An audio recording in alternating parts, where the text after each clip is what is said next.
好，咁因為 in case 咧，啱啱聽完一次你未必明啦，咁所以我就決定揾多題，然後再解，咁就令到你可以再 familiarize with 呢一個題型啦。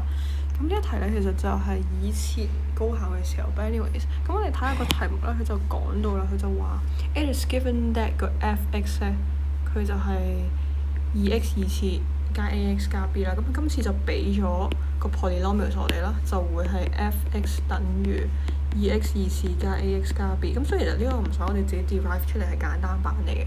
咁佢又同我哋講咯喎，第一個分題就話咯喎，而家如果 divided by x 減1嘅時候，個 remainder 係負5啊嘛，係咪？咁所以即係用翻我哋啱啱嘅講法，就係當我哋濕x 減1啊嘛，所以 x 減1等於0 x 會等於1。所以我哋濕個 x 等於1嘅時候，個 remainder 係負5。OK， 呢一個我哋第一得出到嘅第一個 information。第二個 information 就係 f(x) divided by x 加2嘅時候，個 remainder 係4啊嘛，咁所以其實 x 加2等於0 x 會等於負2咯。咁所以當我哋濕個 f 等於個 x 等於負2嘅時候，個 remainder 會係4啦。咁呢一個係我哋兩個我哋得出嚟嘅一個小資訊啦。咁佢同我哋講話，我哋要揾個 a 同 b 啊嘛，係咪？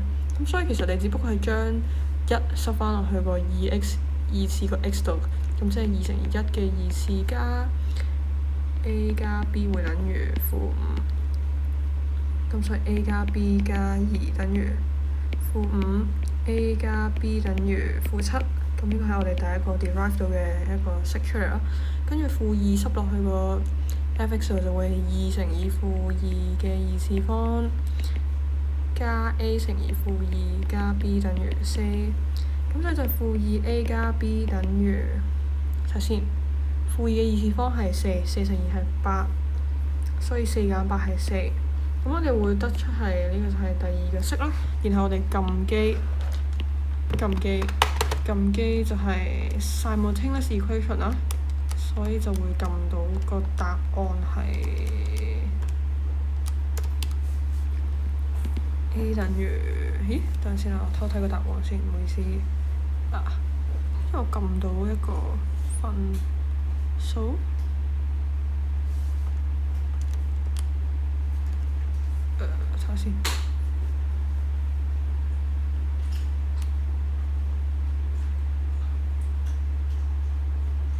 2a 減 b 等於4。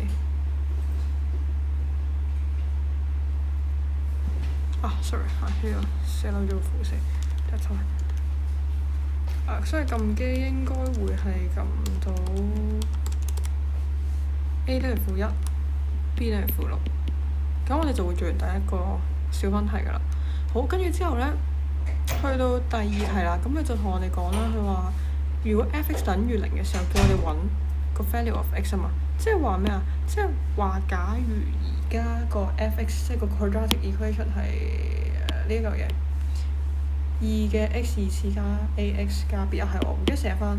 咁所以其實我哋 derive 到出嚟嘅 f(x) 就會等於2x 次，跟住之後加 ax 就係負1嚟嘅，負1所以就係負 x， 然後 b 就會係負6，所以減6啦。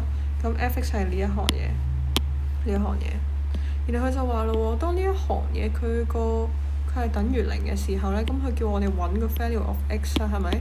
咁所以咧，我哋得出咧就係 2x 次減 x 減6等於0嘅時候，咁 x 會等於啲咩咧？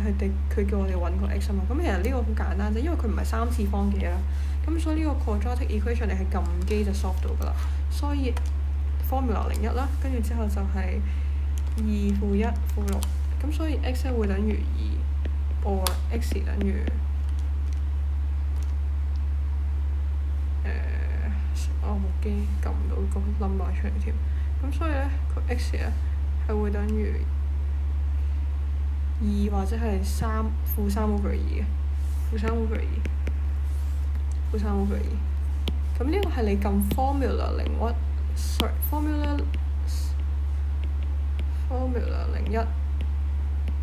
你就可以撳到個答案出嚟㗎啦。OK，咁呢個其實呢一題超級簡單啦。呢個係簡單 version of DSE。